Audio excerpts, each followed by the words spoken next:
അങ്ങനെ നമ്മുടെ മൂന്നാർ ട്രിപ്പിൻ്റെ ലാസ്റ്റ് പാർട്ടാണ് കേട്ടോ ഇത്. നമ്മൾ പോകുന്നത് ഇപ്പോൾ ഹിൽ സ്റ്റേഷനിലേക്കാണ്. അപ്പോൾ പോകും വഴിയിൽ ഇതേപോലുള്ള കുറേ നല്ല ഷോപ്പുകളുണ്ട്.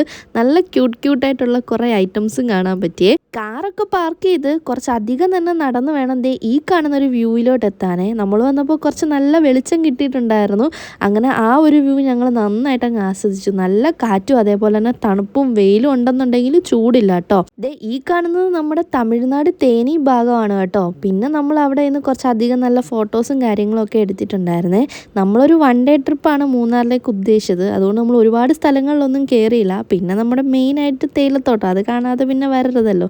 അങ്ങനെ അവിടെ നിന്ന് കുറേ നല്ല ഫോട്ടോസും കാര്യങ്ങളൊക്കെ എടുത്തിട്ടുണ്ടായിരുന്നേ.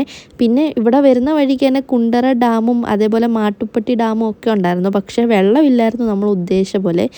ഈ കാണുന്നത് തേയിലയുടെ പൂവാണ് കേട്ടോ. ഞാൻ ആദ്യമായിട്ടാണ് കാണുന്നത്, അതുകൊണ്ടാണ് കേട്ടോ ഇത് ഞാൻ വീഡിയോ എടുത്തത്. പിന്നെ അവിടെ ഇതേപോലുള്ള കുറേ കളർഫുള്ളായിട്ടുള്ള ഒരുപാട് പൂക്കളുണ്ടായിരുന്നു. എനിക്ക് ഒരുപാട് ഇഷ്ടമായി. അങ്ങനെ പോകും വഴിയിലെ ബാക്കി കാഴ്ചകൾ ഇതൊക്കെയാണ് കേട്ടോ. പിന്നെ നമ്മളൊരു ചോക്ലേറ്റ് ഫാക്ടറിയിൽ കയറിയിട്ടുണ്ടായിരുന്നേ.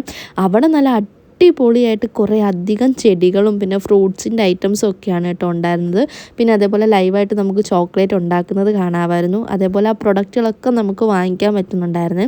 കുറേ അധികം സ്പൈസസ്, ചോക്ലേറ്റ്, അതേപോലെ സ്വീറ്റ് ഐറ്റംസ്, അങ്ങനെ ഒത്തിരി. ഇവിടെ എത്തിയപ്പോഴത്തേക്കിനും മഴയുടെ പണി തുടങ്ങിയിട്ടുണ്ട് കേട്ടോ. നമ്മളിവിടെ കയറിയതും മഴ സ്റ്റാർട്ട് ചെയ്തിട്ടുണ്ടായിരുന്നു. അപ്പം തന്നെ ഫുള്ളായിട്ട് കോട മൂടാൻ തുടങ്ങി. ആ ഒരു വെൻഡറിൽ നിന്ന് കാണുന്ന കാഴ്ചയും വേറെയാണ് കേട്ടോ. ഓരോ സ്ഥലങ്ങളിൽ പോകുമ്പോൾ ഓരോ എക്സ്പീരിയൻസ് പറയുന്നത് വളരെ ശരിയാണ് കേട്ടോ. ഈ കാണുന്നത് സ്ട്രോബെറിയാണ് കേട്ടോ. സ്ട്രോബെറി കാണാത്തതിൻ്റെ വിഷമം അങ്ങ് തീർന്നു കിട്ടി. തിരിച്ചു വന്ന വഴിക്ക് നല്ല മഴയും കോടയായിരുന്നു. റോഡ് പോലും കാണാത്ത വിധമായിപ്പോയി. നമ്മുടെ ഉദ്ദേശം എന്ന് വെച്ചാൽ മാക്സിമം ടൈമിൽ മാക്സിമം സ്ഥലങ്ങൾ കാണാനല്ലായിരുന്നു. പോയ സ്ഥലം മാക്സിമം എൻജോയ് ചെയ്യുക എന്നുള്ളതായിരുന്നേ.